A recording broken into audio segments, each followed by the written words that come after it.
নমস্কার বন্ধুরা। অনেক রকম পরোটা তো খেলেন, কিন্তু পনির পরোটা খেয়েছেন কি? খাননি তো? তাহলে আজ বানিয়ে ফেলুন বাড়িতে বানানো পনির দিয়ে একটি অভিনব ও সুস্বাদু রেসিপি, পনির পরোটা।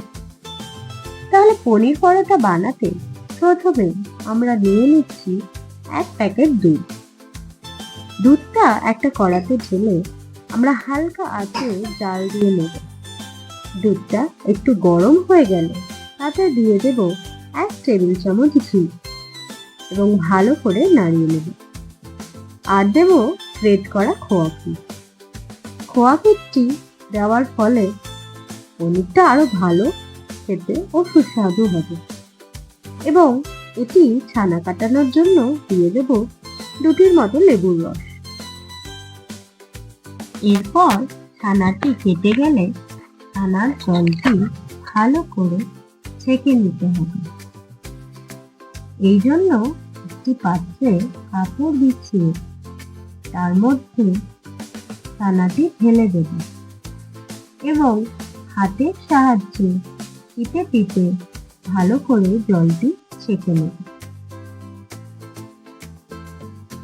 এরপর ঠান্ডা জল ঢেলে ছানাটি ঠান্ডা করে নেব এবং হাতের সাহায্যে পুরো জলটা ছেঁকে নেব এবং আরো ভালোভাবে জলটি বার করার জন্য ছানাটি কাপড়ে ভালোভাবে মুড়ে নিয়ে তার উপর দিয়ে ভারী কিছু একটা দিয়ে চাপা দিয়ে রেখে দেব।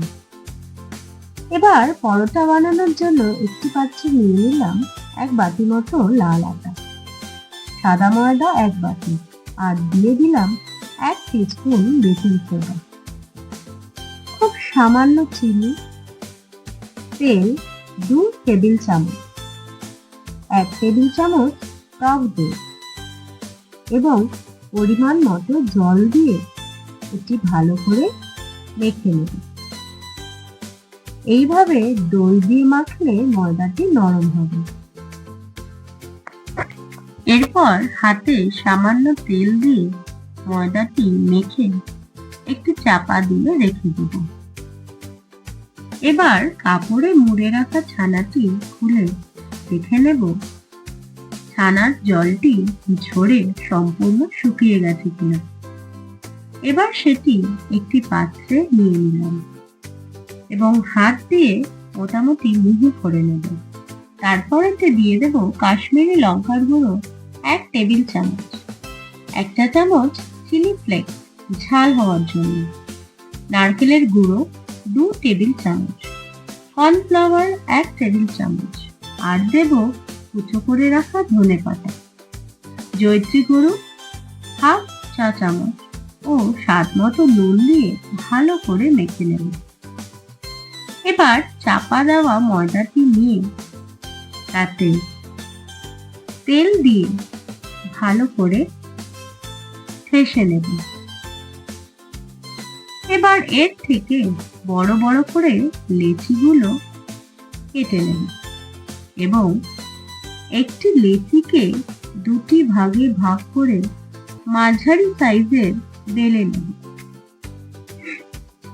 এবং এটির মধ্যে করে রাখা পনির পুরটি নিয়ে নেব এবং ময়দার চারদিকে সামান্য তেল লাগিয়ে নেব এবং আরেকটি বেলে রাখা ময়দাটি নিয়ে এর উপর রেখে সাইডগুলো ভালো করে চেপে দেব।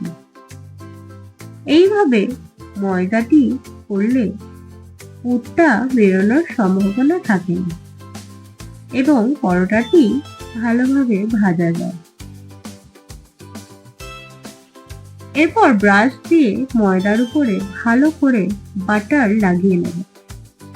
আপনারা এখানে ঘিও ব্যবহার করতে পারেন। এরপর এটি ভালো করে বেলে নেব। তারপর একটি কড়াতে বা চাটুতে সামান্য ঘি দিয়ে পরোটাটি হালকা আঁচে লাল লাল করে ভেজে নেব। এইভাবে যদি পনির পরোটা বানিয়ে খান তাহলে অন্য সকল পরোটা খাওয়া ভুলেই যাবেন। আশা করি আপনাদের এই ইউনিক রেসিপিটি ভালো লেগেছে। অবশ্যই ট্রাই করবেন।